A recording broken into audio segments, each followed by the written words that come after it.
the key thing is silence is very impactful.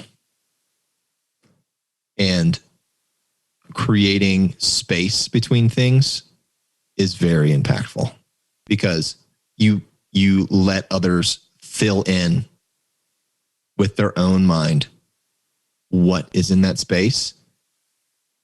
And it's almost like when you're speaking, and there's people that talk in a monotone voice and they just say the same thing over and over again. And then they also say, and like, and all these things. And that's not a very interesting way to listen to someone talk. It's more interesting when you can kind of go up and kind of go down, and you take pauses. So, and being dynamic, I think is the key to good music. Dynamic, and not only how you utilize silence and busyness, but also in how you create expression and dynamicism in the actual elements of the music itself. You're listening to the Freio Music Podcast. To the Freio Music Podcast.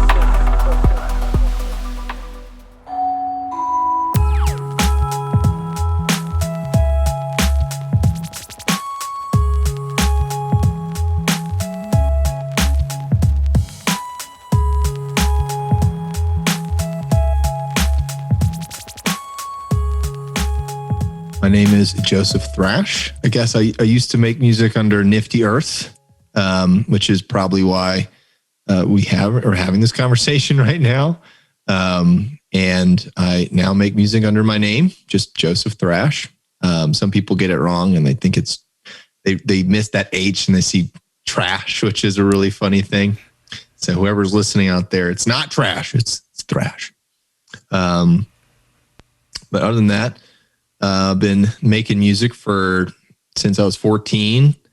Kind of been in and out of it, just with variety of life things and career changes, and now I've kind of gotten to a nice little sweet spot where I can look at it as a hobby and something I enjoy doing, and hopefully get back into it again soon here as I kind of acclimate to my new environment. Just moved, so.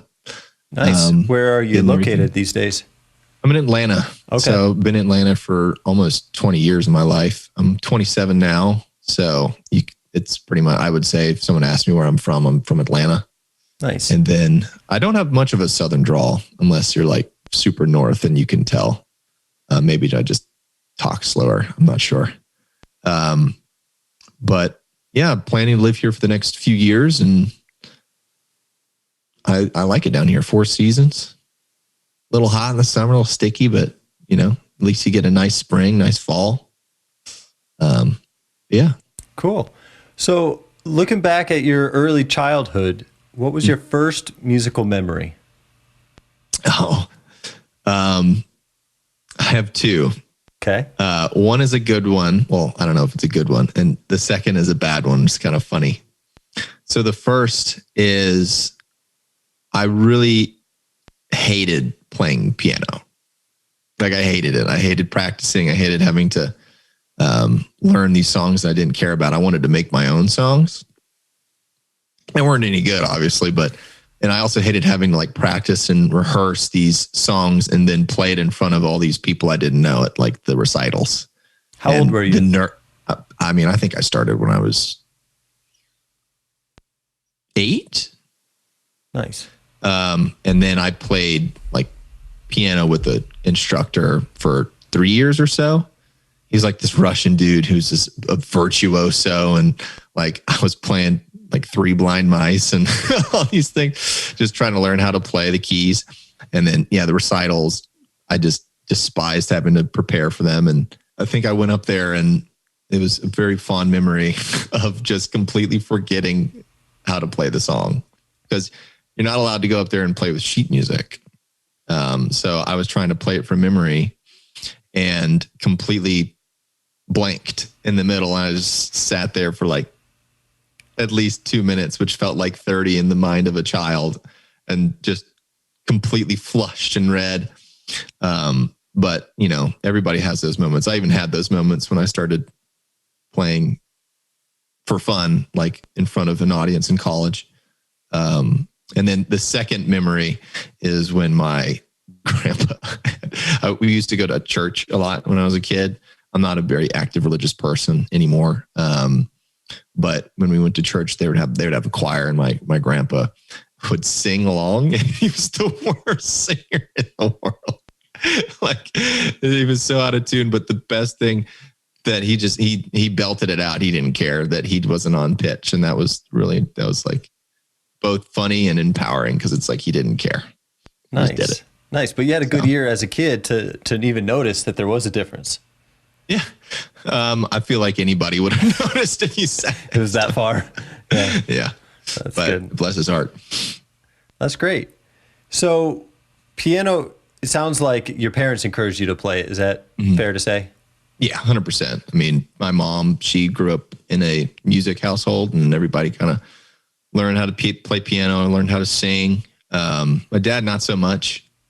But I think my mom wanted us to learn piano, and we have like 2 pianos in our house. And that was the family instrument. I think a lot of families are like that, especially in the South. It's kind of a staple. If you have a piano, you get your kids to learn it. I think it's fundamentally a good thing to have something to have someone practice and get good at.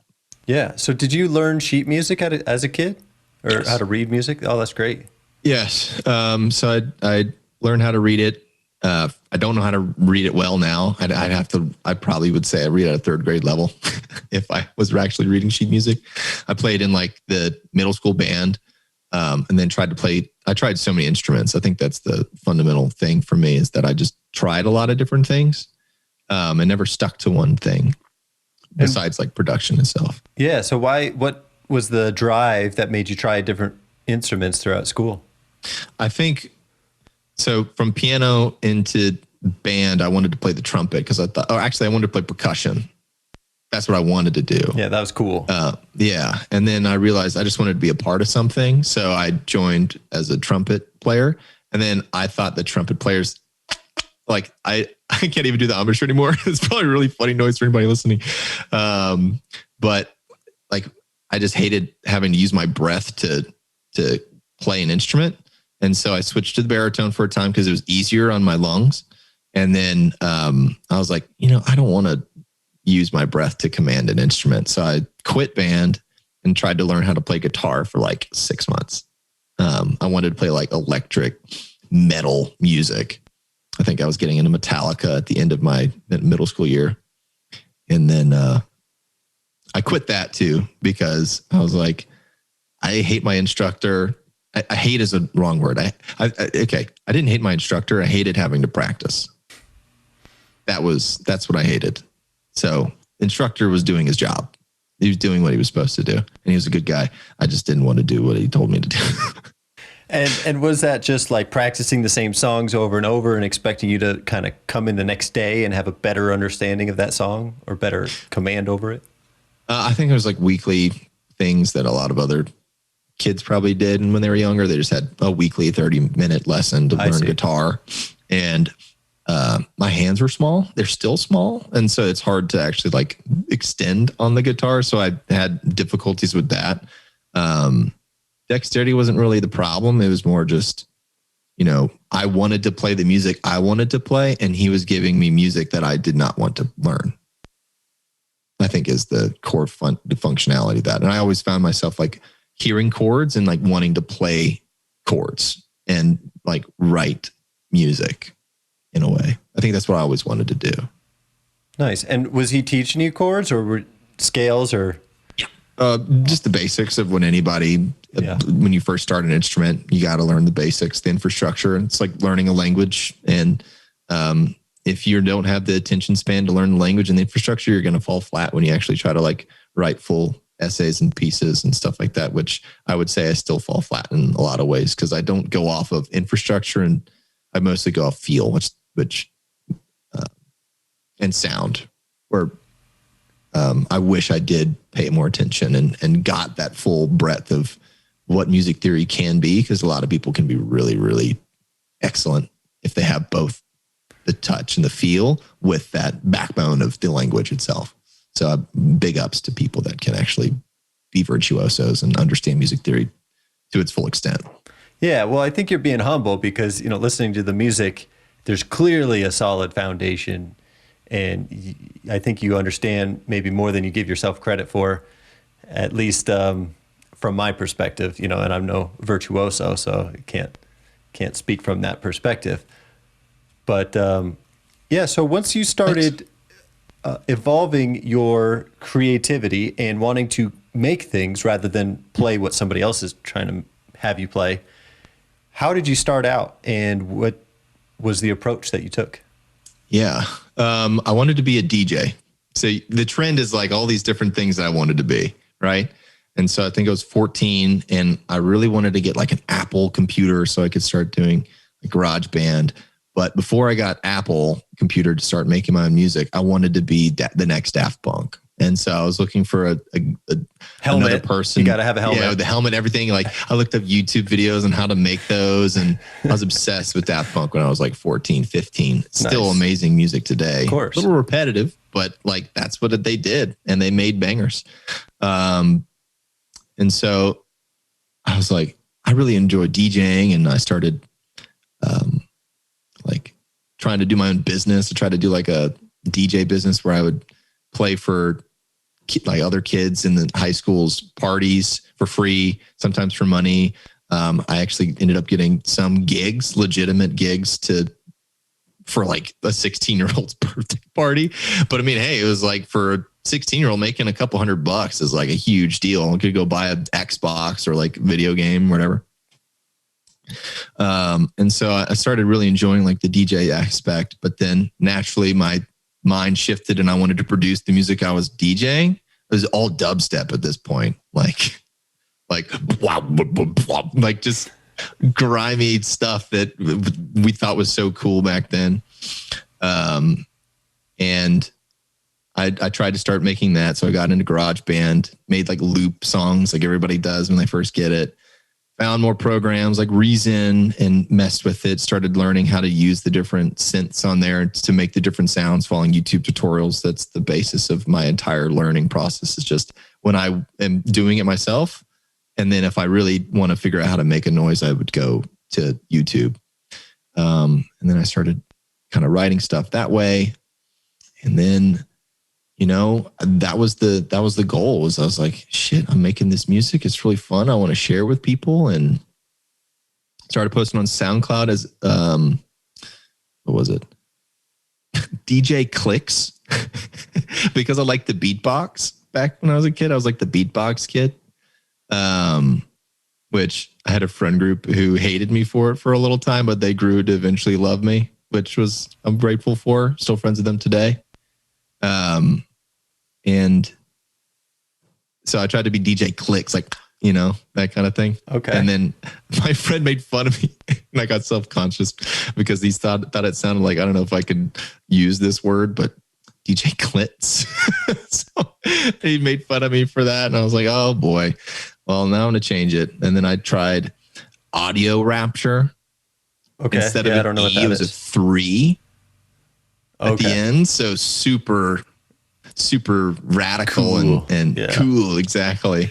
And I actually did that with, I had a friend. Is that who a software also, program? Sorry. No, it's just the group name that I went as. Nice. Yeah. So I went as DJ Clicks, and then I was Audio Rapture. I had a friend that we would DJ together, and we performed at the talent show in high school, all these things. And I put out some music on SoundCloud as Audio Rapture. But that didn't work out. He wasn't down to become the next Daft Punk. So I started going my own thing, and I decided to start making music as first Duke Azul and then Thrash Monkey was the second one. Nice. And so like I've just had a variation. I'm probably rambling here. I'm not sure. No, this is question. good. I mean, there's all kinds of good material in here, but first of all, like the fact that you're hustling as a kid and playing kids' birthday parties, that's awesome. You gotta get your feet in the door and prove yourself, and hey, impress some friends. That would be cool. But then, yeah, Thrash Monkey, man, I got to look up Thrash Monkey. That's a great one. I feel like your name no music out. No, Oh, okay. There's no music there. All right. But I feel like your name, though, is, forgive me for saying this, maybe we'll see how it goes, but it's like kind of like a mullet. It's like party in front, Joseph. I mean, serious in front, Joseph, and then like thrash. It's like, yeah, party. It's probably like the Thrash Monkey. I like it. Yeah. That's funny you say that, because I had been considering, and I think I talked to you about this when we had the pre-call, is, when I made the music as Nifty Earth and then switched it to Joseph Thrash, like I was concerned that thrash wouldn't match the vibe of the music. And then I said, can I curse? Is that okay? Yeah, you're good. Say it how it is. I said, fuck it, and wanted to keep my last name, because it's my name, and that's never going to change. Yeah.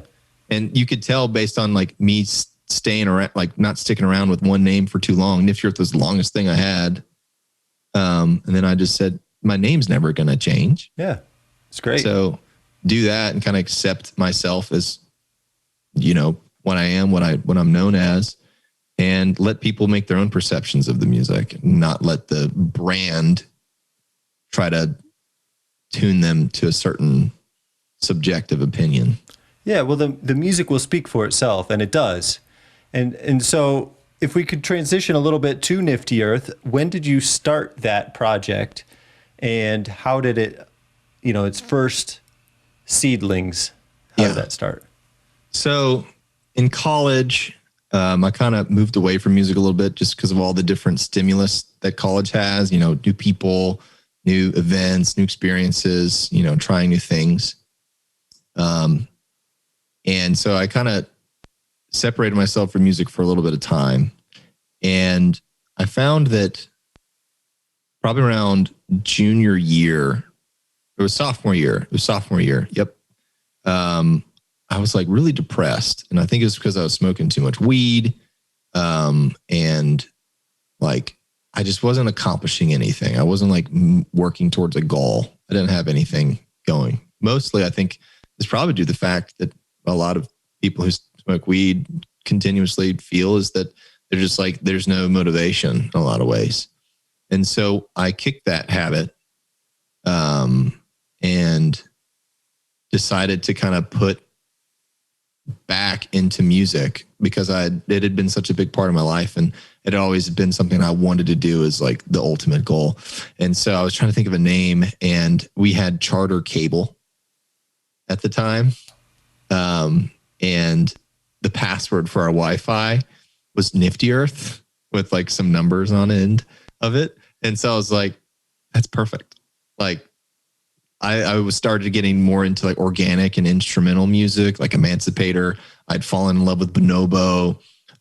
Really enjoyed like Odessa at the time, and kind of chill hop, trip hop, vibey stuff.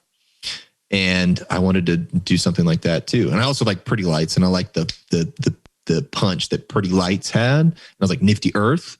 And I was like, sure, I'll start making that music. Nifty's kind of a goofy, weird, unique word, and Earth, everybody knows what that is. And the Earth is nifty. And I was like super heady at the time, so it just worked out. Nice. And then I started making music like that. And I really buckled down after I was very gracious to go on a trip with my family to Alaska, 2015, 2014. And I fell in love with just the scope and the grandness that is Earth. And I kind of took that and I put it into an EP, Equal Plane EP. And the cover is actually a picture that my sister took in Alaska. And I just kind of tripped it out with my first few Photoshop skills, because I'd just learned how to use that. And then made a song that kind of has like this progression, or I made an EP that kind of has progression of it's kick back, relax, ventilate, you breathe, you resurface, you find your level, you get your aura, and then you flow. That was like the whole process of the EP, and I was pretty proud of that. And then from there, I wanted to make it bigger and better. So I started thinking about adding in instruments, like real live instruments into the production, because before it was just like electronic. And so I really wanted like the next project to be something that incorporated other people. And so I reached out to a music business program, which was I was in, like their listserv, and I asked if there was anybody who was interested in the music that I made and also played certain instruments. So I asked for like percussion,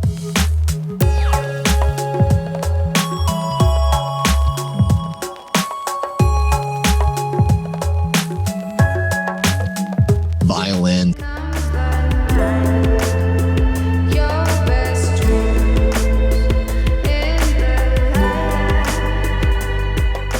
saxophone.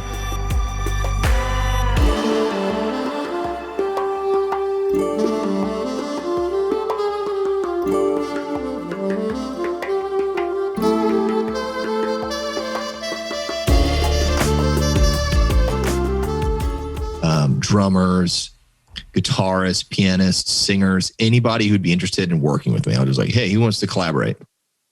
And so I had like over a series of a year and a half working with like 20 people. Wow. From violinists, saxophonists, graphic artists to actually make the album art. I think I already said instrumentalists.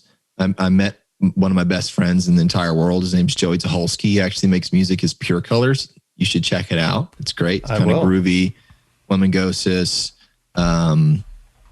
That's one of his big influences. Pretty Lights, but it has its own flavor where he uses some samples, but also he's a percussionist. He's a drummer, and you can just tell he's got that excellent rhythm in his music, and the groove is just impeccable.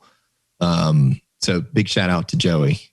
And he was the drummer for Nifty Earth for our live performances. And when we performed live, I tried to get those people that I worked with to perform on that live stage. And we were in Athens, Georgia at the time, which is a big college town for, college rock. A lot of different indie bands would come through there, bigger indie bands as well. And the biggest accomplishment that we had was able to perform at the Georgia Theater, which is the biggest venue there, with a full group of people. It was myself kind of running the backbone or the electronic pieces. And then I would work with the violinist. Her name was Megan Lee. And the saxophonist, his name was Jose Moran. So they would listen to the music and they would write down their own sheet music to play along, because they were traditionally trained musicians. And so they would perform with us. We also had a keyboardist named Cooper Lewis who played the keys and kind of jammed along with us. We had a guitarist named Guido Bacci who would diddle around on his acoustic guitar and play the parts that I'd written. And then Joey obviously on the drums. And then we had a singer that is featured on the album. She would play with us a good portion of the time when Nifty Earth was playing. Haley Hamblin, she's an excellent kind of Fleetwood Mac-y, Stevie Nicks kind of soulful voice. And we performed at Georgia Theater. And it was like the biggest, coolest thing that we ever did. And I fucked up. I fucked up the live show because I tried to have one. We played there a few times, but the first time we did, I fucked up. I had my APC 40. I'm not sure if you're familiar. Yeah, a little bit. Right. And so it connects to Ableton, and there's a button on there that's for BPM matching. And my hand slipped while turning a knob, and I clicked the BPM match. And it went from 90 BPM to 990 BPM. That's not even a slow drift. That's just it's just like this, and it was just way too fast, and it screwed everybody up. And I was like, I just turned it off. There was probably 15 people in the audience, so it didn't really matter. Oh, and I was man, like, we're great. gonna start that one over. So it was flashback to the recital from when I was 8 years old. Hey, man, that means that you're growing though and trying stuff. You're doing things if you're failing or AKA learning. So that's awesome story. I appreciate you sharing that. Obviously, that's not the way you want your big Georgia Theater debut to go, but hey, it happens, and you got to keep moving. So I think I That's great. Thank you for that. But I messed up so much live. I'm not a live performer other than, like maybe playing some finger drums. And really when I played live, that's why I had those instrumentalists up on stage, because they knew how to play their instruments. They knew they were the cool pieces that I wanted to showcase. Because no one wants to go. I mean, there are people who want to go watch DJ for one, their music, or two, their ability to mix music. And there's an amazing skill in that. I'm not a great DJ. And I also don't perform an instrument live because one, I don't practice one, and two, I'm not a virtuoso on one. Hey, so, well, nobody remembers how Beethoven played, right? If he even played. So, he got together the people, he got together the feel, and then was able to capture it in his written form, because there was no such thing as recorded music back then, and you're able to record it. So that's awesome. So there's a talent and cultivation there that should not be overlooked. So that's great. Thank you. So I wanted to ask a few questions about, so first of all, Equal Plane, that album, was that prior to working with live musicians? Yes. That was me, just myself. Me, myself, and I, or whatever. Yes. Yeah, I was literally used the OG plugins in Ableton and Machine to make that entire EP. Nice. Well, there's a song on there that I know is not one of your favorites, but you said that you wanted to talk about it because you like uncomfortable conversations. So sure. So here we go. The Ventilate. Yeah.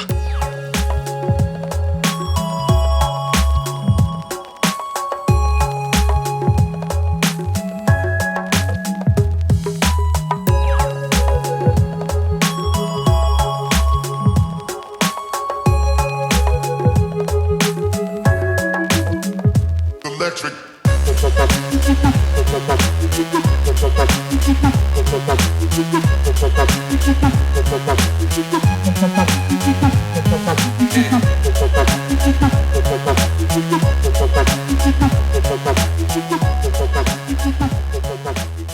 First of all, there's like that, I don't know what to call it, but like there's like this squishy slap.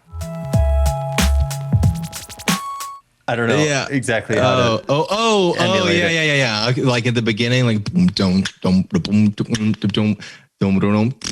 something like that. Yeah. There's something unique about that, and I just felt like it really added, like there's so much creativity in there and thoughtfulness with the ending of one sound and the crack of the snare, and it just ended, like brought closure to something that had like not a hard line.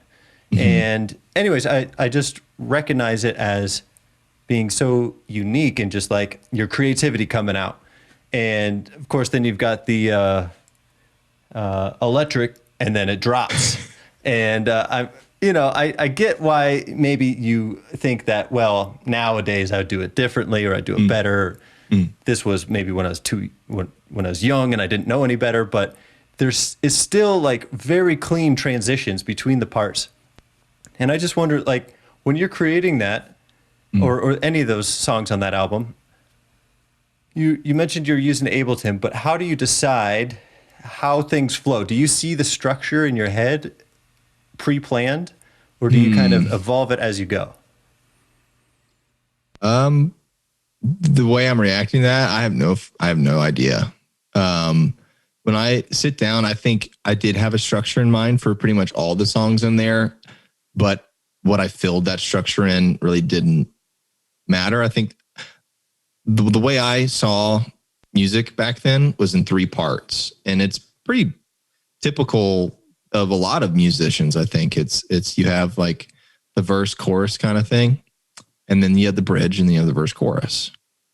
And so with Equal Plane, I wanted it to feel like a journey, and I tried to switch up what and create almost like a progressive elements in each of those songs. So Kickback, that took me 8 months to make.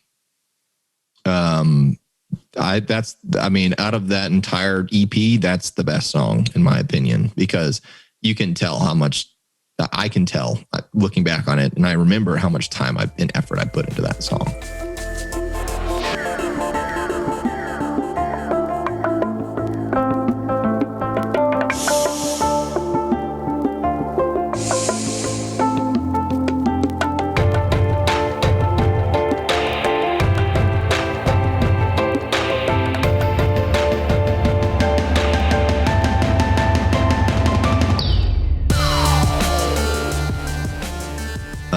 which doesn't necessarily diminish a song that doesn't take that much time. Like The Breath, for instance, I wrote that song in one day.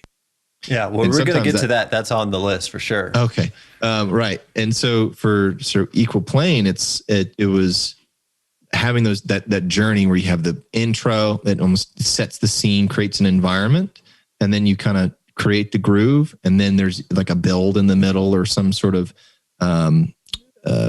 ethereal feeling you get in the middle, and then you either end with a bigger, more cohesive sound, and then that kind of phases out, or you come back in with something similar. Like I think in Ventilate, it's literally just a copy and paste of the verse, chorus in the beginning.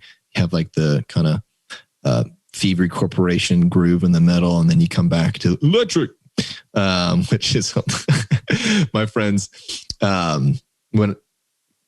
when they would listen to it, like, and we talk, we kind of goof around about music. Like they say, when I have a good buddy, his name's Keishan. I don't want to put him on blast, but it's more funny than putting him on blast. He says, "Play Kickback, bitch." And he's like, "Electric." So I love him for that, because it cracks me up and it means that he cares and he listens. But yeah, in terms of the structure, it was kind of like that 3-part journey where you have like the intro, the middle, the climax, and then the epilogue. Nice. I like it to feel like a story when you listen to it. Yeah, well, it's got There's like a closure. Yeah, definitely, and it's a very tight beat. I feel like it's not too busy. There's plenty of space, and then I think that there's like some distant vocals layers in there that are kind of subtle, but like add distance or depth, and really kind of give it some undertone characteristics that make it not like surface level. It's not just MIDI notes. You hear the organicness in it. Thanks. I haven't listened to that song in months at this point, probably years. But I remember I really enjoyed that because I enjoyed the beat, the kind of verse. I like that groove that I create. I will say I do like that part, but the electric like that I could pass on. And I also do like the middle part, where it has the kind of that old school MPC sample kind of vibe with the bongos coming in. And that's a fun one. And then those vocals sense. It's funny that you say that you like that, because I've had bloggers, when I have used vocal synths in the past, they just tear it up. They hate it. They're like, I really wish you would use a real sample, and that stuck with me for some time. And now I just don't care. Yeah. Well, somebody's always going to hate on something, and not to say that my opinion like supersedes theirs, but it doesn't, whatever I like, somebody else is not going to like. Right. So just quick story. I was a DJ in college for a little bit. So had the horrible shift at 3 a.m. to 4 a.m. or something like that. So I'd do that and then go to class at 7 a.m. It was pretty rough. Jeez. Anyways, I played one day. I grabbed all my favorite songs from all over the world, like Mali and, Indonesia, and all these crazy eclectic songs. And I had somebody call in and it was just like, "I'm changing the channel because of you." And that was it, and I was like, okay, great. And then the next he day, felt the need to call you? Wow. He called in for that. And then the next time my slot was up, I just decided I'm going to play the most offensive music and just try and offend as many people as possible. So I, just got as many swear words in a song, whatever. There's a Limp Bizkit song where he says fuck 50 times. And then the Lord is a monkey. And, I just try to get all these just abrasive songs. And I got the most positive feedback I've ever got from a show. And it's well, I guess you just never know. So, yeah. 100%. So the beautiful tracks that I tried to share got the hate, and but who knows? Maybe somebody else loved it and they just didn't call. Yeah. So I think once you kind of let go of that fear of what the opinion of the person listening is going to have, you actually bring in more people, because it's just authentic and people respond to authenticity. Just, I don't know why I said that like that. Authenticity. Oh, but it's all good. it truly is. It truly is like once you give up the quantitative results, you give up the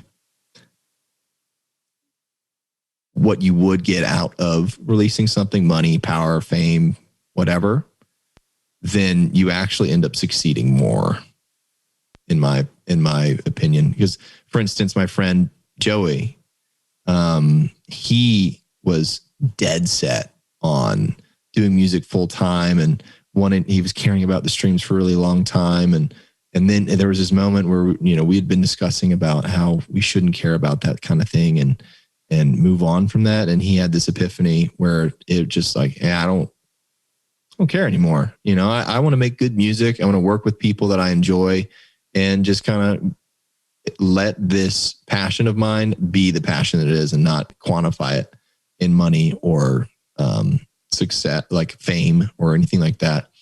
And the dude is killing it now because he's just found his groove. He's found his authenticity and he's showcasing that to people. And he's playing shows. He's playing a show, actually, I think in, I want to say Chicago. I think he's coming to Colorado. I don't know. I'll have to link you up with him. Cool. Yeah, please do. But I know he's coming down to Georgia to play a show. And I mean, it's really cool to see his progression from, what we both had experienced. We're feeling like, okay, we got to make this a career. We got to make sure we're posting on social media. We got to make sure that we're getting followers. We got to make sure that, we're engaging people and building the brand and all this.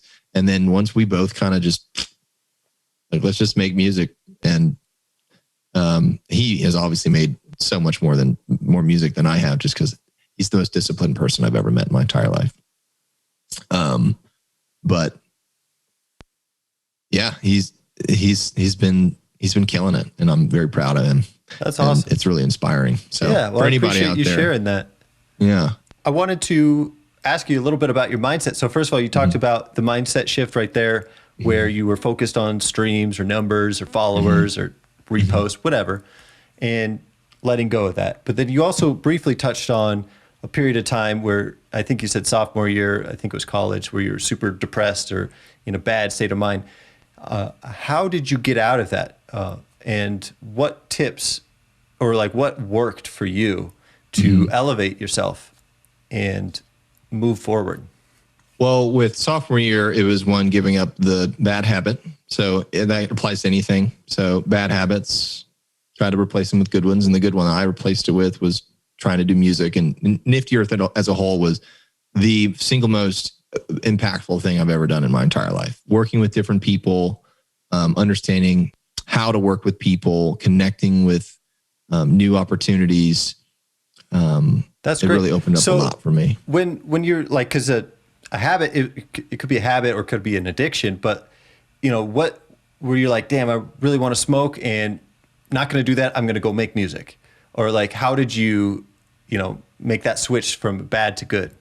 Honestly, I think it was just one experience. I had a bad trip on mushrooms. And it was caused by being too high on weed.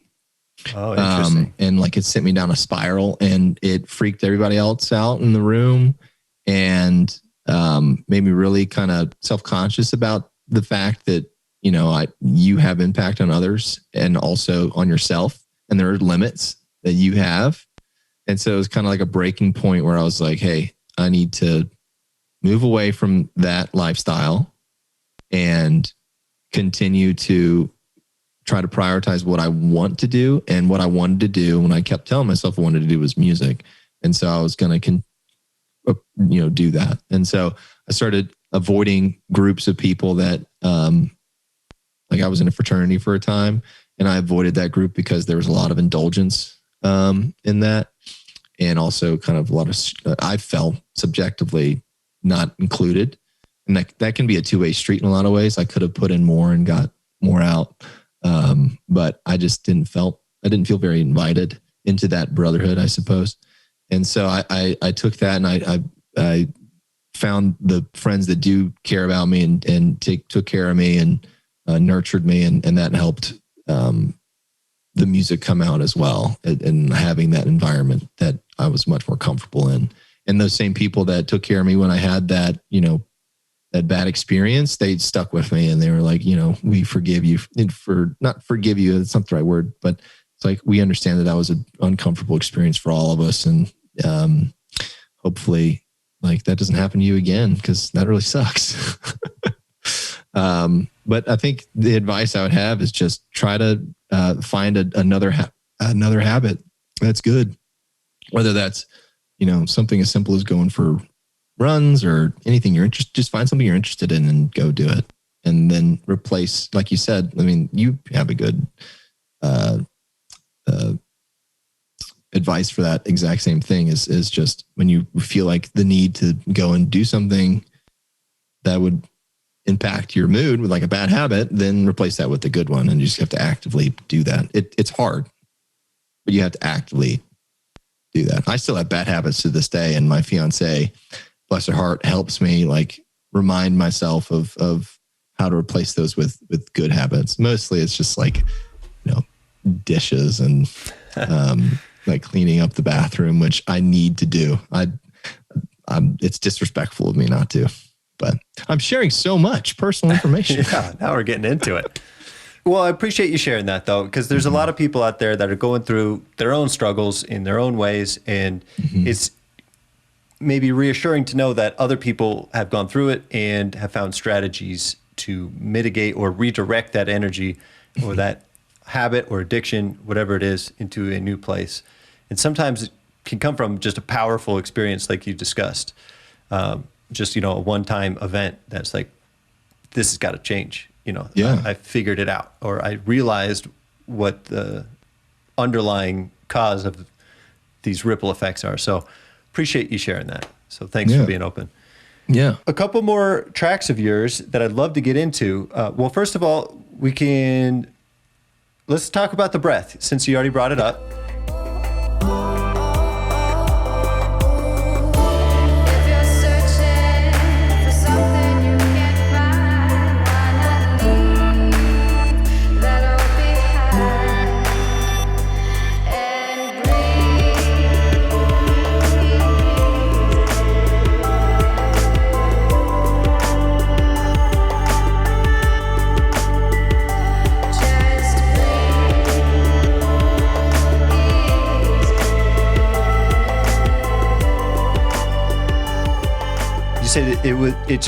It sounds like it came out of you like a breath. You just exhaled and boom, there it is. I think I just started writing, I just sat down junior year college and I started writing a song thinking like, okay, actually I think I was in a music production class and I had to mix a song, and I chose the song that I was working on as the song I was going to showcase as the mix. And so you had a time constraint because you're in that course. More or less. I don't know. I can't remember exactly. But it didn't feel like I had a time constraint. Okay, fair. It was, I think I started the song at like 8 p.m. and I finished the song at like 7 a.m. and I slept the whole day, and I woke up and I had a finished track. And when I say finished track, it's like I created I think of a song, it's kind of a weird way to put it, but I think of a song as like building a human body. And the first thing you got to start with is kind of like the heart, right? If you don't have the heart of the song, you don't have anything else. That makes the whole thing function. And then you build the bones, right? Where you create kind of like the structure, the intro and you move through the rest of the different parts of the song. So the build or the drop, if you want to call it that, the chorus and the end. And then you kind of layer on the skin, which is the natural elements, making everything kind of look good and you tightening it up a little bit. And then you put on the clothes, where that's like the ear candy and like the little nuances that you don't really notice at first. Because there's sort of like, I think that's the metaphor I use for the most part. Nice. So tell me about the heart, because I'm dying to know. Like, what's the heart of a song? What's the heart of a song, or heart of that song? I guess we could talk about that song maybe as an example, but in your metaphor, when you're trying to build out a heart. I think it's the emotions that I feel when I listen to the song. And if it pulls out a powerful feeling when I write it, or gives me chills when I think about it, or when I'm actually writing it itself or jamming, or if I imagine myself playing it in front of others, or just myself, or imagine a scenario with that, and I can feel that. That's the heart. That's like I think a lot of musicians feel the same way, where I won't even call myself a musician at this point, but like a creator of music. And that's what people, at least that's what I feel when I write a song, is that if it pulls me in and it means something. Sometimes if it makes me cry, sometimes if it makes me like super ecstatic, and like sometimes makes me make a stank face, that's the heart. Yeah. Nice. Mm-hmm. Cool. So let's talk about breath. So you started at 7 p.m. or whatever time you said, but you worked through the night. You worked through the night. Yeah. And do you typically work through the night, first of all? I'm a night owl. I don't really go to bed at a particular time. And trying to work on that, but probably to no avail. But usually if I'm in the groove, I won't stop until I've listened to it too much, or I tunnel vision. I think that's the thing that if anybody, my family, my fiance, my friends, they'll tell me when I'm thinking about one thing, like either if it's an interest, a hobby, like a concept, music, I get tunnel vision and I can only think and do that thing. And with music, that can happen. Like I can just get tunnel vision, and that's a really great place to be, because that's when you're most creative. That's when you're just like, pop, pop, pop, pop, pop. And I think a lot of people get into that. Some people wait for that to happen. I fall into that category. I'm not a very disciplined person when it comes to like music creation, but like once you get in that groove, there's nothing else like it. Nice. So where do you start? Do you start on the keyboard? Do you start with a guitar? Don't play guitar. I have a keyboard.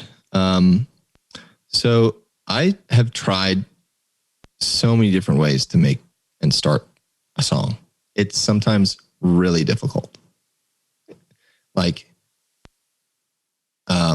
sometimes it could be something I've heard from another song that spurs me into like, oh, that sound is really nice. And maybe like a pulling in from a sample, and then, try to like either recreate it, or I listen to a soundtrack, and that's what I used to do. I used to like take these soundtracks and try to find the chords that are in the soundtracks that make them feel so uplifting and powerful. And I would not even just like take the chords. I would listen to like Hans Zimmer.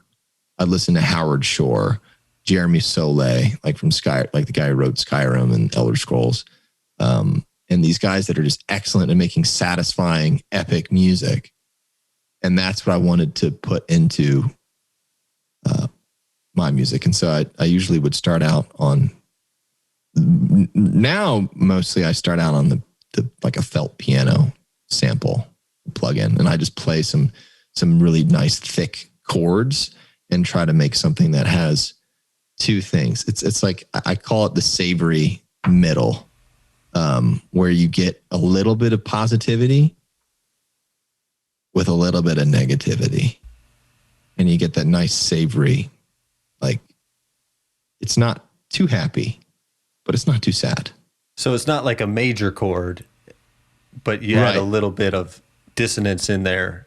Right. Now you can expand on it. I mean, I think like if you actually saw in my programs, like the chords themselves, I think with the most recent music, it's a little bit more complex, a little more thick. With the breath, I think it was I really enjoyed just intervals and having different instruments play different intervals. So like I couldn't tell you the actual naming conventions, and if there's any musicians listening, like I'm gonna butcher this, but like I would play, a major 3 interval or something like that on a piano, and then I'd let like a guitar piece have like a separate version of that would create like a full major 7 chord, or like a major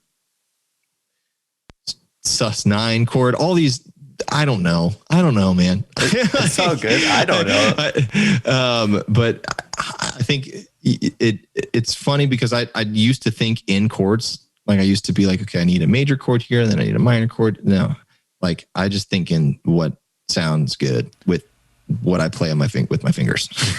Fair. So wait, let me try and wrap my mind around what I think you were saying, and tell me where I go astray, because probably will.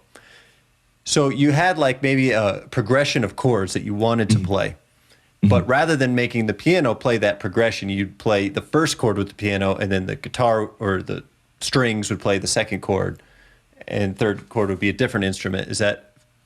It was no, I layered them on top of each other to create like a thickness. Okay. But I usually would start probably with just playing a bass note, and then trying to find another note that would sound good, and above that's higher. I mean, just filling in chords that sounded nice. I mean, that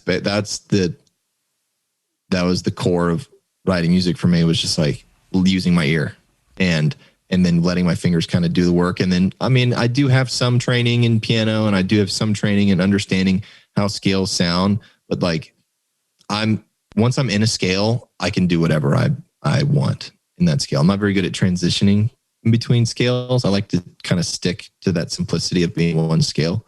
And I think it's also really easy to write music in C, because you're all white chords. I also did white notes, but I also wrote in E flat major, I think, a lot. Just add a little bit of the difference between my songs. That was the struggle for me. I was like, because I always liked writing in C because it was so easy. I also wrote in the pentatonic scale often, because that was, to me, were the most satisfying and kind of ethnic sounding notes. Because here's a trick for you. If you ever want to impress anybody on the piano, just play the black keys. They sound good because it's a pentatonic scale. But yeah, it's kind of just throwing up whatever sounded good on Ableton, and if it's stuck, it's stuck, and trying to create a satisfying chord progression, I think, was the key for me. And then secondarily, it was like, okay, I got a good chord progression for the verse part that almost feels like it's leading up into a chorus itself, and the chorus was what was satisfying. And that was mostly driven based on my ear and just trying to get to a nice, satisfying conclusion by just working it out on the piano. That's the best way I can explain it. Yeah. Well, it's like I get like a theatrical vibe from it, and I appreciate you telling me that you're listening to Hans Zimmer and some others for maybe ideas or inspiration or chords. But it's a very emotional feeling song. And how did you come up with the lyrics? Or so it was in tandem lyric. So Haley wrote most of that. She wrote pretty much all of it. And I kind of tuned up some words here and there. And instead of like I chopped up some of her vocals during the builds to create kind of a Odessa-esque feel, and nice breathy feel, like and then I think the star of that song in reality is the saxophone. Like Jose ripped it. That was his second take. That was just like we were sitting in Joey Tuholsky, like Joey and I were living together, and we recorded that song, his solo, in Joey's bedroom. And he had one take. He stopped in the middle of his first take. He's like, no, let me do it again. And he just rips this thing out. And I'm just like, what the fuck are you doing, dude? This is awesome. And that was an excellent experience. And then Haley, obviously, she's got that sultry, kind of breathy voice that she actually, she kind of had to assimilate to the vibe of that song a little bit more so, because she's at that time she was into more classic rock, kind of 70s, very soulful. You can hear that kind of when Drifting Awake, she's on that song as well, kind of at the end where she's belting out some vocal riffs. That's more of her style, and she met me in the middle for the breath and kind of had a very chill experience with that, and helped and wrote chill lyrics. And that I'm glad you brought up the Drifting Awake vocals at the end, and it made me think of The Great Gig in the Sky, which is a Pink Floyd song. And for some reason I had this visual of Wizard of Oz, the tornado scene, and I had to dig it up last night, and I was like, I swear I saw this with Wizard of Oz. It's got these vocals and there's a tornado and a spin. Anyways, I guess Dark Side of Oz, and people like dubbed over Pink Floyd to it. I don't know if you've seen that. I have not. Okay. Pink Floyd, I didn't dive a lot into them. I'm not too into them either, but I've got this like massive visual auditory correlation between one song and one part in that movie. And Great Gig in the Sky is the song. Okay. And it's like, if you look up Great Gig in the Sky, Wizard of Oz, you'll see the tornado scene in it, and there's like kind of coincidental overlaps and transitions. But anyways, I'm glad you brought that up, because those were some cool vocals that were just very different. But the Breathe track is just like, it's so soft. I would say it that way. It's pleasant on the ear. It's gentle, and yet it's so emotional and soulful with the horns. So it's just a beautiful track. So it's so cool to hear how it came together. Yeah. Without pain and without like too much effort. Yeah. It didn't take 8 years like that other track you mentioned. That kickback was an experience. But yeah, for the breath, like we had the saxophone on there, we had violin that was recorded, and then Haley was obviously on there. And then Guido played his guitar. Then Joey had some fills from drums in there, but I wanted to still have the kind of the punchiness of electronic drums in there to kind of keep the groove going. That is actually my most successful song. And it's funny because I made it in a day. I wrote it in a day, I should say. It took a long time to kind of record it and put it to where it was now, but that was a song I put a lot of time into, and other people also put a lot of time into. So it was a good piece of work. Nice. And you said that was kind of sparked by a class project, or you're going to mix it? Well, I ended up, I took like the rough draft of the song, and it actually caused me to mix the song, which is good for me because I was a procrastinator, and I had a deadline that was external, not something I set for myself. And so I was able to finish the song, and then finish the rough draft where it was the instrumental part, didn't have any like vocals, didn't have violin, didn't have saxophone, all that. It was just the electronic elements. I think I had a saxophone synth for the middle part that was just a trippy kind of, it sounded more synthy, and I wanted to sound more synthy. But then Jose come in, and then on the actual track itself, and he rips it.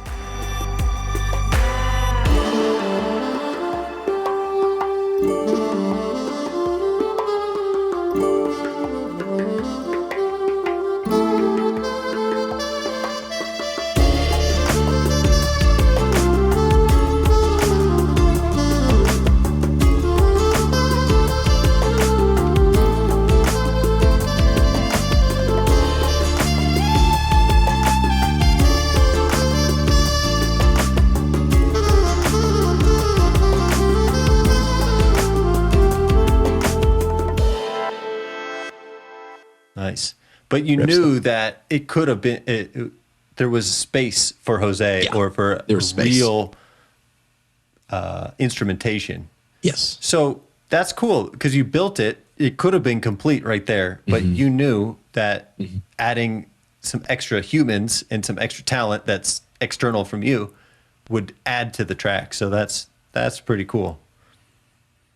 It was it was an awesome experience to see that come to light as well. And playing it live. I mean, I didn't even, like I said, I wasn't a big performer. I just kind of ran the tracks as the performers themselves like played it, and seeing how people reacted to the performers and also hearing it come to life, the music that I had written, and hear it kind of played out was very nice. It was a very satisfying and prideful feeling. We could switch gears to your latest, what is it? Is it a remix? Deliverance? So, I put out a remix for Shoe Hands, his song called Deliverance.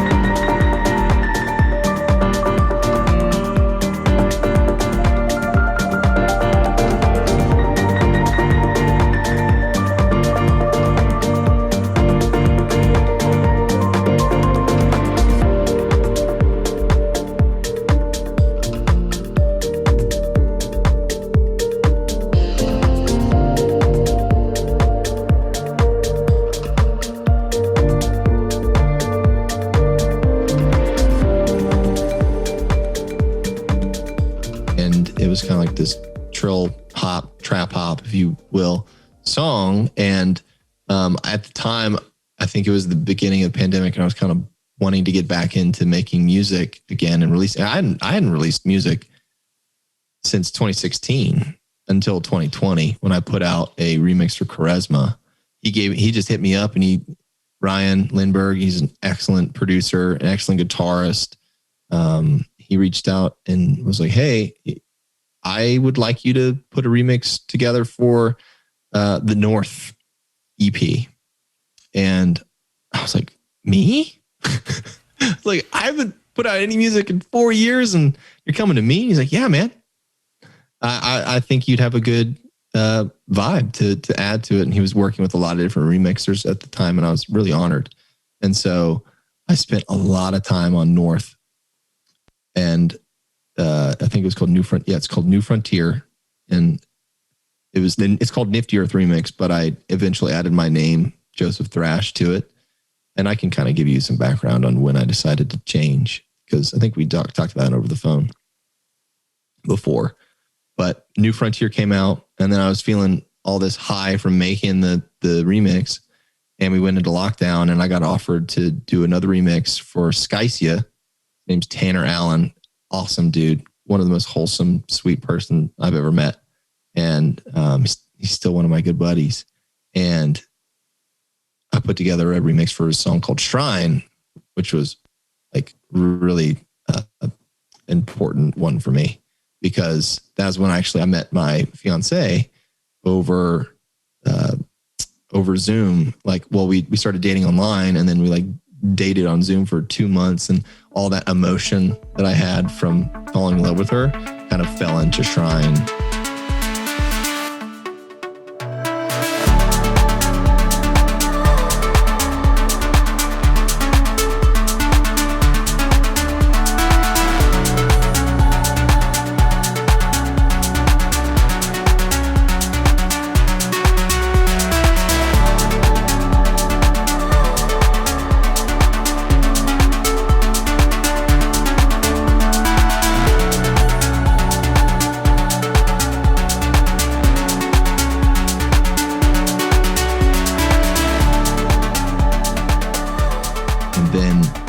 Just looking introspectively throughout the pandemic, or at least the first 4 months or so, when I was really able to lock in, I realized that Nifty Earth was, how I told you that smoking weed was a bad habit?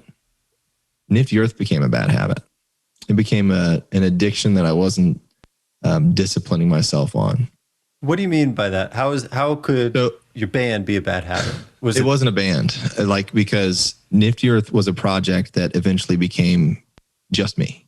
And I think I lost the initiative to collaborate. I lost the initiative to continue to expand and work with new people. And I think some of that came with, life changes, figuring out that, hey, I need money to live.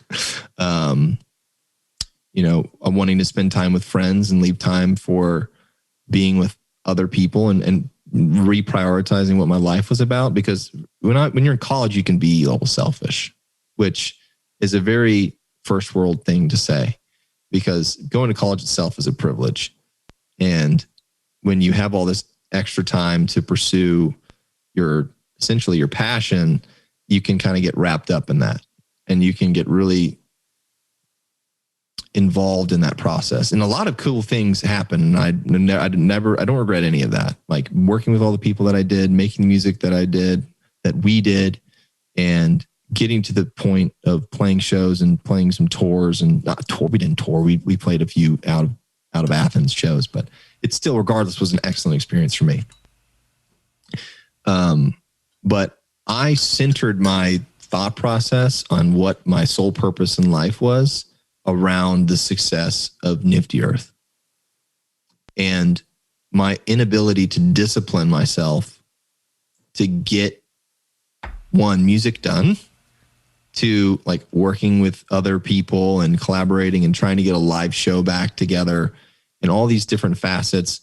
And then another big one was thinking that I was putting on a brand that wasn't me, like putting on this, like, oh, it's Nifty Earth and it's super like open and positive and all these things. And life isn't all like that. Like life is not positive all the time. Like, and I think, experiencing some personal grief also during that period of time helped me open that mindset up. And Nifty Earth just wasn't me anymore. I was like, I can't honestly come to people, and I know it's just a name at the end of the day, but it was more than that for me. And I had to get to the point where I just let it go. Which is funny because I have a song called "Let Go" that I worked with Brian Rucker on. Well, it seems like you're like like a snake, like shedding its skin and growing. Yep. Like you've evolved. You've already talked about like 5 different names that you've evolved from and landed back where your parents started you on your name. Yeah, exactly. And so it's kind of interesting to hear this. What gives you the confidence to think, hey man, we've built up some momentum, got some success. We're playing, the largest theater in the city.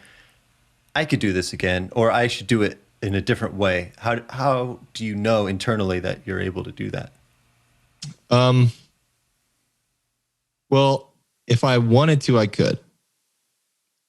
But as I was saying before, it's reprioritizing what's important to me. And once I thought of music as not being the end all be all, and not the thing that I had to label myself as or introduce myself as, or, have right when I wake up in the morning, what am I going to do for Nifty Earth today? All that, like, it was more, how can I be a good friend today? How can I be a good person to myself today? How can I have more time to spend with the love of my life? How can I become more connected with my family and have the value that's going to hold me out for the rest of my life? Because music is always going to be there. But in reality, it's the people that are around you that are most important, at least in my opinion. And also yourself. Yourself is important. You have to take care of yourself. And so Nifty Earth was not helping me facilitate that anymore. And I decided, I think in July of last year, I was just like, I'm going to stop. I'm going to put it to halt. I'm going to put it to bed. I'm going to rest it. It was a really difficult decision. And I was going over it over and over again. And I just said, I'm through with the way that this makes me feel, and I'm going to let other opportunities in my life open up. I'm going to start focusing on other things that are valuable to me, other interests. I don't have to lock myself into this one thing, because maybe I'm not interested in trying to be a musician anymore, because I'm not. I like making music, and I'll continue to make music. I'll always do that. But like, what if I want to play Dungeons and Dragons with my friends on a weekend instead of trying to go play a show on Friday? What if I want to take my fiance out to a dinner on a Saturday night instead of trying to go play a show somewhere and be gone from her? So that was, I think those were some of the big reality checks that I had. And once I did that, once I like kind of gave up that mindset, I don't want to say gave up, I moved past that mindset and created a new one. Opportunities and success started happening in my own personal life, like with the current job path that I'm on, with the trajectory in my life with my fiance and the family I'm building.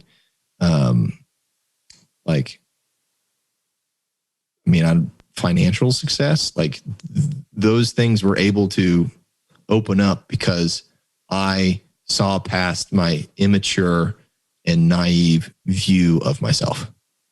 That's deep, man. That's deep. How old are you? Yeah. 27? I'm 27. Whew. Jeez, where are you going to be at like 37, man? You're going to be like, I don't know, dude. Writing We're some all going to philosophy be books or something. Climate change, man. That's where we're going to be. That's a whole nother thing. Oh, but that's really interesting. So what allows you to go in so deep into your like soul or into your mind, however you want to phrase it, and realize that there is a growth beyond where I'm at, and in order to do that, I need to close one door in order to open up others? Talking to myself a lot. Do you do that? Like, do you record yourself on the phone, then listen back, or you just sit there in the mirror and like chatting with yourself, or how does that go? Everybody's constantly talking to themselves. And I think just my internal dialogue during that height of the pandemic, where I wasn't interacting with anybody except my fiance and my family, because I stayed with my parents to, one, save money, and also because there's nothing else to do. Like, I'm hanging out, doing whatever I want at home, and I'm safe doing that. And I had a lot of time to kind of look introspectively and say to myself, I would write occasionally. I'd write down pros and cons of doing this. I do that when I'm having kind of these manic episodes or moments of anxiety, because I still to this day get anxiety, but everybody does that. And you just have to realize that those moments will pass. That's the big thing. And so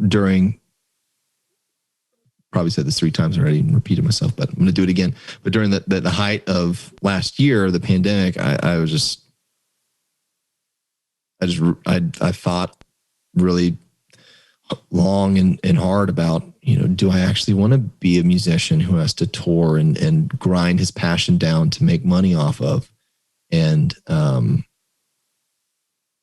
travel for work, and have to really be self-disciplined. And that just wasn't who I was. I think it's a really sad mantra to have, but I just don't want to. Well, by choosing not to do that, you're choosing to do other things. Exactly. I think that's the evolving way. I just want to do something else. Yeah. I think that's the better way to have that mantra. I just want to do something else. Yeah. Which I do. Yeah, that's great. But you still said, you mentioned that music is going to be there, and you still want to create music. So that's not going to go away.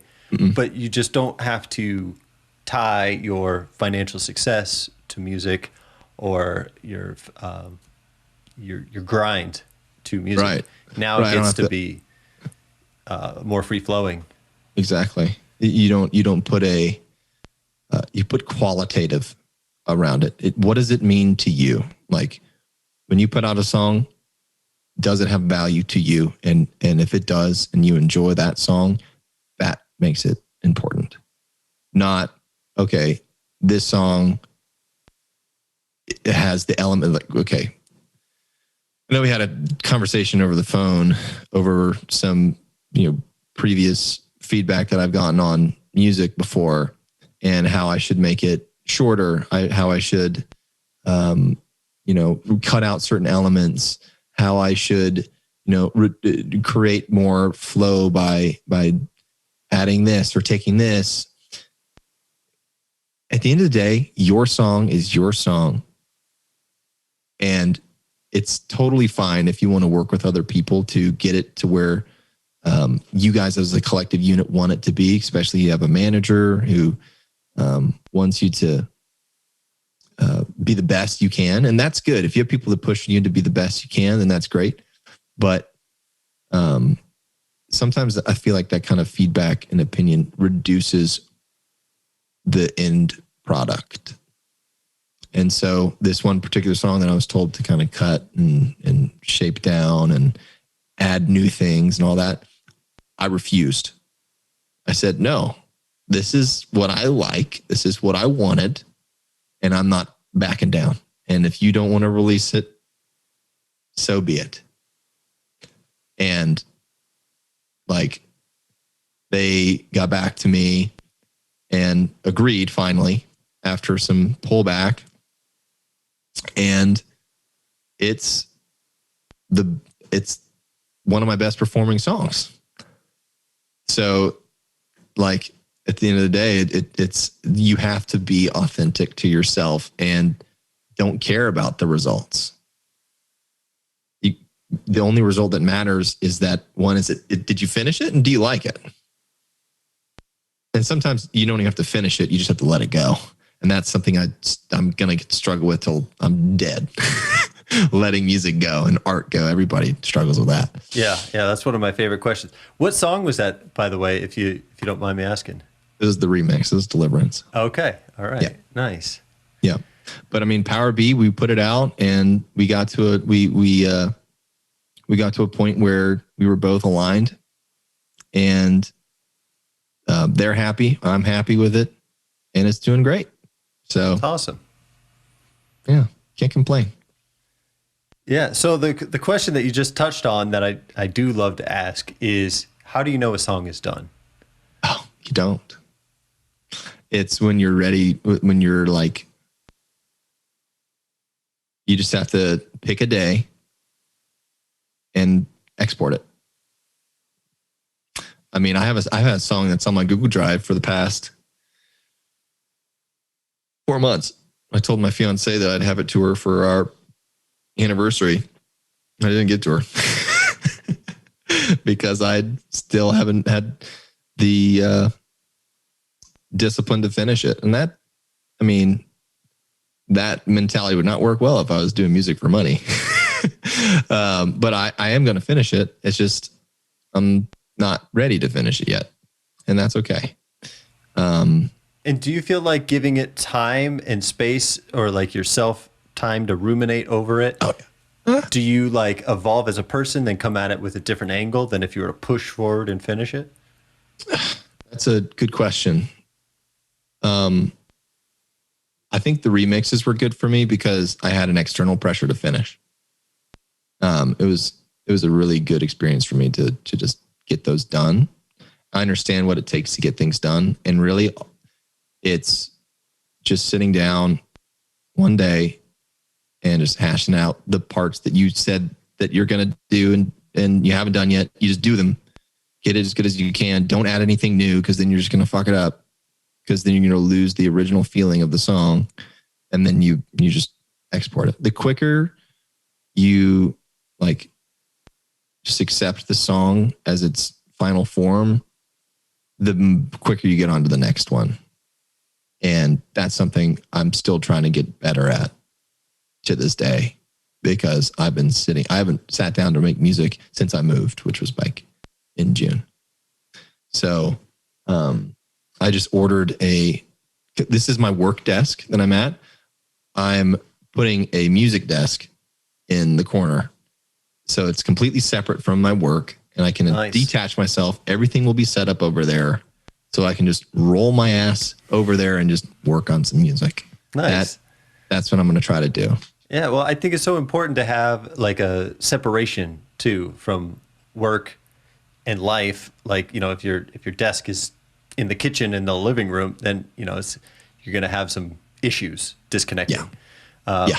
But having a dedicated space for music, that's great. And look forward to hearing what you come up with as soon as you've got that little 5-foot roll. Yeah. I will. You will be one of the first people that I share it with. I'm looking forward to it. I'll probably just drop it on Spotify randomly. I won't promote it. Just be like, hey, go check it out if you want. Nice. I think that's the thing that kind of deters me from the music industry itself. There's so much prep work and pushing you have to do to get people to go listen to music. And, I work in the ad industry, and ads annoy people. And so if you're just pushing music on people and especially your friends, they're going to eventually yes, they'll support you, but those aren't necessarily the people that like your music. Like, they're not going to be people that are organically enjoy it because they're doing it. One, they may actually enjoy it. I have friends that do enjoy my music, but it's not like their first choice when they go on Spotify. They'll do it to support me, which is like an amazing feeling to have support, especially my family and my fiance and all the people in my life that do support me, and that I won't give that up at all. But I don't want to feel like I'm forcing what I create on other people. I wanted to just share it because I wanted to share it. And if you want to indulge in it, please do. Because I made it so that I could enjoy it. And I'm hoping that you would too, but it's not it doesn't have to be millions of streams. It doesn't have to be, getting me on billboards and all that, because those are just numbers, man. Well, there's one more song that I'd love to talk about if you're open to it, but we're going back to Nifty Earth. Yeah, no worries. So, and that's from here.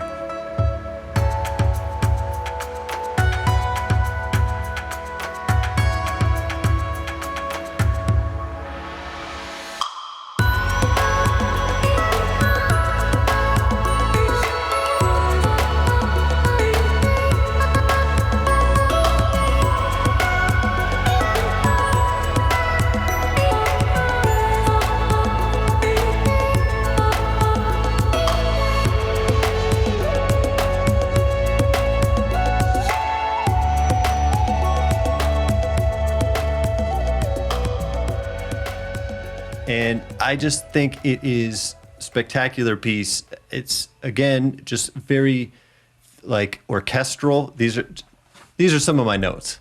Orchestral, It builds tension. It's got a beautiful release. Rising synths add an uplifting feel. And there's a pinnacle, climactic moments in it. And I wonder, do you know ahead of time where the track's going to go? Do you see in your mind that pinnacle, or do you just start building things and you're like, oh yeah, here it comes, and then it's just oh, there it is, I think it's like when you watch a good movie. I mean, I grew up on Lord of the Rings, and you know how Lord of the Rings starts out in the Shire, and it's like this, but obviously it had the cool intro at the beginning where it's world building. I'm just talking about the story, the Lord of the Rings story itself, where you start in the Shire and you get to know the characters and understand the different elements in the story. And then you start adding some tension, a little bit of ooey gooey tension. And then you create kind of the flow of the story, and just as it progresses. And then there are lulls in stories. There are lows and there are highs. And so you have to feel out how your story wants to be told. And so for me, when I wrote music, often it would be, as I told you before, that structure where I kind of create the environment for you to be in, introduce elements, take away elements, build up new ones and also old ones, and then have a release. And that was the thing, is music is all about tension and release and complacency. There's tension, builds and then drops, if you will, or you just let it kind of move, and then it can either progress or it can be taken away. It's like, yeah, it really is just like a story. That's the whole point. And I hear in your music, there's a lot of absence of other stuff. Like, some music that you listen to these days, especially depending on the genre, but it's just, what else can I add? What else can I add? And I don't feel like you take that approach, and you take, what could I subtract? Or how do I make this one thing feel like two things? And there's just a lot of space in your mix. Do you consciously cultivate that? Yeah, 100%. I think I struggled with busyness on the album personally. With some parts, especially Let Go, Steep is a little busy. But I mean, thank you for saying that, because my perspective on music is completely different than everyone else's, and their perspective is completely different than everyone else's. So everybody has their own subjective view, and thank you for sharing that. That's how you perceive it, which is comforting to hear. But I think the key thing is silence is very impactful,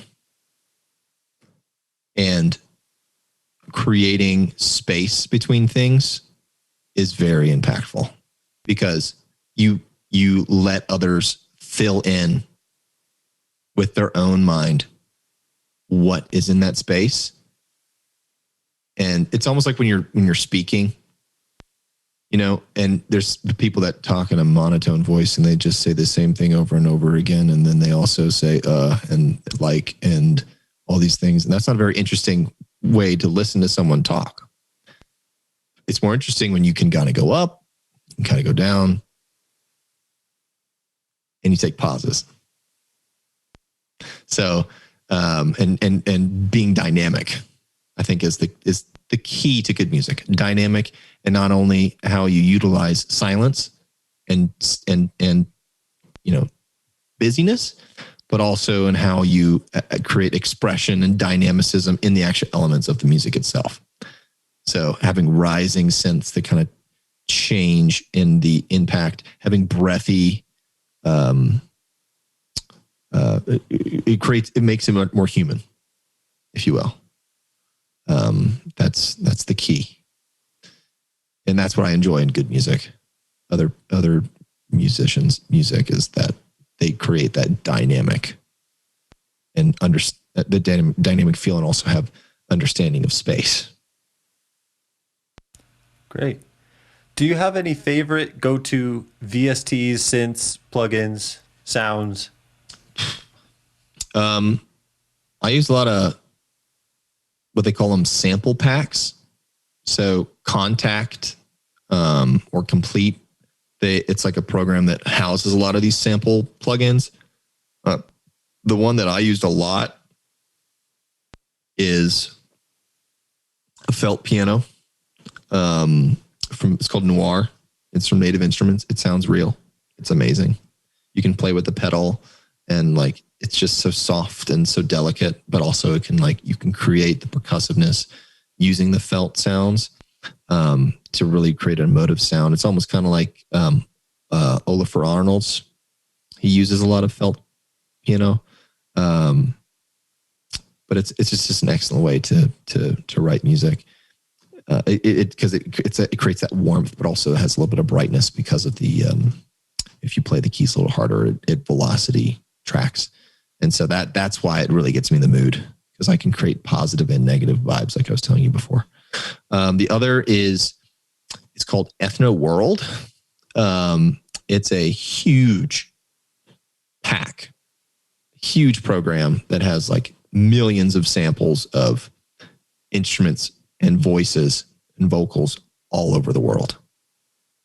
So like it's literally, I can pull it up right now, but it's you can sort it by the Middle East, you can sort it by Asia, you can sort it by Europe, you can sort it by Native American, You can sort it by South African, South American, you name it.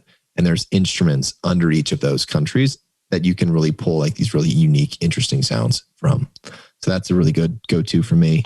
I also used a lot of ethnic instrument plugins like a koto, which is like it kind of looks like a shamisen. Actually, I think a koto it looks more like a zang harp. It's like one of those. I actually own one. I'm going to bring it here eventually, but it's like this really pretty pentatonic scale harp. I really enjoyed harp sounds, percussive sounds from Contact are pretty good. I have a hand pan. It's really nice. I actually use that on the song that I'm still working on. A physical one? No, not a real one. It's a plugin. All of these are plugins. I can't afford these real things. I mean, I have like... what is that behind you? That's a dulcimer, and it was $20 on Amazon. I use it as a prop because it looks nice. It can actually make sounds, but I mean, I have a huge box of just random instruments. I have a iru, which is like a Chinese iru. Basically looks like a little fiddle, percussive sound occasionally, and I have a Native American flute that was actually on from here, so I played that. Kalimba. Actually, I think you can. I don't know if you can see it. Oh, look, there's a flute up there. Nice. But yeah, I mean, whatever sounds human, but with actual instruments. And then I also try to pair it. Recently, I've been using the analog synth packs from Arturia. They have like this huge library of analog synths that are recreated digitally. So you still get like the warmth of the digital sound, but you don't have to spend the thousands of dollars it takes to actually record and house analog equipment. I think simplicity is a lot better than you putting a lot of money into something. Granted, people love analog synths and are really great at creating that warmth, but the only people that are really going to notice the difference are avid music lovers who are just like listening to it with every ounce of their eardrum, and other artists. If that's who you're making music for, or you just like it because you love how it sounds, awesome. For me, it sounds great either way, because I don't know how great analog sounds because I don't play with it and I don't have the money for it. But yeah, that's what I've been trying to do recently, is incorporate more electronic sounds into my music again, because you can do a lot with that. And it you can create a lot of dynamicism that you couldn't create unless you yourself were a virtuoso on an instrument or had a really good instrument sample that created that feeling. Nice. Nice. Well, you dove into a lot of different instruments, so appreciate that. And if any musicians are listening, that gives you, the entire world to sample from. So that's awesome. Couple more questions for you. Yeah. What purchase, we'll just say from the start of the pandemic to now, what purchase for $100 or less has most improved your life? Doesn't have to be music related. $100 less. That's a great question. Shit. There's a few. One was a power drill. I bought a power drill. They're like a goddamn man. And I got a massage gun. There you It go. like digs in there because like I'm getting to that age where you're sitting down too long, and you're not moving your head. You get like some terrible neck pain. So that's been nice. The Amazon fuck that company, but those little light bulb plugins, and you just say, Alexa, turn off the studio lights, and these things come off. Yep. And it's like, hell yeah, that makes my life easy. I can, Nice. So That's good. That's good. yeah. What advice would you give to a young musician starting out today?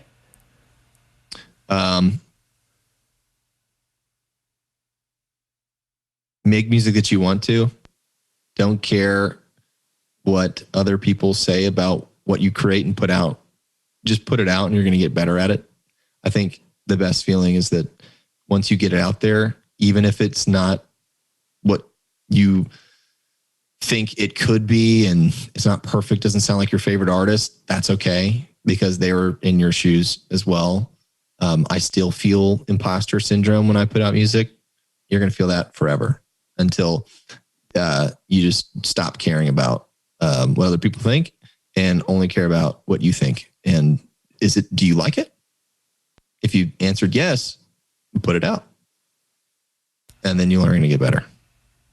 That's great. Great advice. Yeah. Outside of music, what are you into? What lights you up? Dungeons and Dragons. It's a really fun game. You play and I haven't been able to do it in a while because it does take effort, but you create a story with your best friends from scratch, and you roll a little bit of dice sometimes, and you just make each other crack up. I'm not sure if you're familiar or if anybody else listening is familiar, but D&D is where it's at, man. It's therapy. It's good times. It's stories that you can tell for ages. I still have stories that I created with my friends while playing D&D that we still talk about today. And those funny experiences that you have as a group. So, and it works your imagination. It's great. My kids are going to play it, or hopefully they'll play it.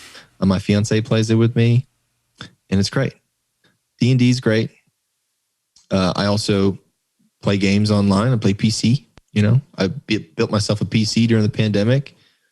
And I forgot how I used to be a PC gamer, and I switched to Xbox, but PC is so much better. PC is so much better. I'll still play console occasionally, but yeah, it's fun to play Magic the Gathering. I don't know if you've ever heard of that. I know of it. I haven't played it. Know of it. It's a super awesome fantasy card game. There's a new one out there. I don't know if you know about it. It's on the blockchain, I think. Gods Unchained, I think is the same creator made this new one, but it's on the blockchains, which I'm into. Crypto. Oh, okay. But anyways, it's a little different. Excellent. Well, I've not heard of that. You're gonna have to shoot me some info about that, because that'd be interesting. I mean, I've gotten into Magic in the past month and a half, 2 months or so, and I am hooked. It is so intricate and so cool and so interesting and so nerdy, and I love that. I love being just fully embracing what I enjoy and expressing that to people. But other than that, man, I mean, I have a bunch of other subtle interests that kind of come and go, and I like redoing furniture and designing interiors, and I'm going to have you over and design my interior, because that looks beautiful behind you. It's well, thanks, man. We're actually planning to paint it soon. Oh, really? Nice. Yeah, we're going to make it like this. Let me show you. Oh, you got some renderings? Oh, yeah. This is the color we're going to paint the back. So it's going to be this nice kind of greenish blue color that'll make you feel like you're walking into a jungle. And we're going to make it really low light in here as well, so that I'm going to take these awful lamps out. I hate them. And then add in my desk and start making it really feel my own. So nice. Well, it seems like you've got an aesthetic eye or feel for things. Thank you. And obviously that translates into the music as well. So appreciate it. Yeah, that's cool. Well, I appreciate you sharing a little bit outside of the music realm. Is there anything else that you would like to share? No. I think cool. I kind of put it all out there, and thank you so much for, doing this. And yeah, well, before we part ways, I want to make sure if anybody's listening and they want to get a hold of you or reach out, follow you, see what you're up to, what's the best links that we should be sharing? I mean, if I am going to post anywhere, it's going to be on Instagram. I don't use social media anymore unless it's Facebook Marketplace looking for furniture. I don't know, something about social media just grinds me, man. It's I don't use it, but if I do, it's going to be on Instagram. I enjoy taking photos. I like photography. So that's usually where I like to share photography because it's a good place for me to keep track. You almost feel like I'm publishing my photos. It's a good feeling for me. So Instagram, it's literally just Joseph Thrash. You'll find it. Funny story about that. I didn't have that handle and I really wanted it when I cared a lot about having my brand. And I reached out to the guy who had it, and he was this really nice guy from Chile, and his last name wasn't Thrash. And he read my message. Oh yeah, dude, for sure. It looks like you needed a lot more than me because that's your name. Here you go. And then he changed his entire Instagram handle, a complete stranger for a complete stranger. That's awesome. And it was a really awesome act of kindness. But yeah, it's just Joseph Thrash on Instagram. And then if you want to go to Spotify to listen to where I am going to be publishing new music, it'll be on just Joseph Thrash on Spotify. And you can check out the new remix there. And then you actually you would be able to find all the links to Nifty Earth in the Appears On section of that. Joseph Thrash, I think all the music under that name should be out everywhere as well. So it's literally just one remix right now. So for sure, but it links to all the Nifty Earth. So that's a great place to keep up to date. And as soon as you get that 4-foot rolling distance, we might have a few more works to talk about. Yeah, I'm just gonna have to finish it. Like I told you, I'm just gonna sit down and that track take a day. Sitting in your drive has got to come out. Oh man, it's been on the Google Drive for too long. I actually have a song called Private Google Drive for that exact reason. Oh, nice. If you go on SoundCloud, I actually do have unreleased songs. I had 12 songs that I had been creating for years, between 2016 and 2020, that I called them Not Good Enough. And so I never released them. So I made an album called Not Good Enough, and then had each song. I don't know if I told you, I probably should have talked about this, but there's 12 tracks on SoundCloud. Just if you go to Joseph Thrash on SoundCloud, there's 12 tracks under an album called Not Good Enough that all have names for the reasons they're not good enough. Either that I deem them, or that other people that had listened to them. So they're not good enough to publish, so you publish them on SoundCloud. Yeah. That's great. Basically. That's great. Well, I appreciate you doing that and sharing that. Are you looking for, are you just curious to see what people think, or, why'd you pull the trigger and send them out there? I didn't care. Yeah, that's cool. I was that's a cool attitude. I was just fuck it. I'm going to put it out. I'm done with them. I'm not going to listen to them anymore. Yeah. Well, that's awesome. Well, Joseph, thank you so much for being here, for sharing your music with the world, Nifty Earth, under your own name, and sharing your time with me and hopefully the audience. So I am really grateful for you just being an open book and just sharing your story and expressing yourself. So thank you. Oh, dude, of course. It was a real pleasure. And thank you for taking the time to reach out. And I'm really happy that, I think the coolest thing is that music that I kind of moved on from, or felt like I had progressed into something else, still can impact people enough for us to have this conversation, which I think is the core awesome thing that music is. It brings other people together. And so you're very nice to have me on, and it's been a pleasure kind of getting to know you. And I know I'd mostly talked about myself because I guess that's the structure of the interview. That's the goal. I don't want to talk about myself here. No. But I appreciate you asking the questions, and it's helpful it's almost therapeutic to confirm and affirm these things about myself to another person. Cause sometimes it's helpful to the growth of the person saying those things. So anybody out there, find yourself a friend and affirm your reality to them. So thank you, Michael.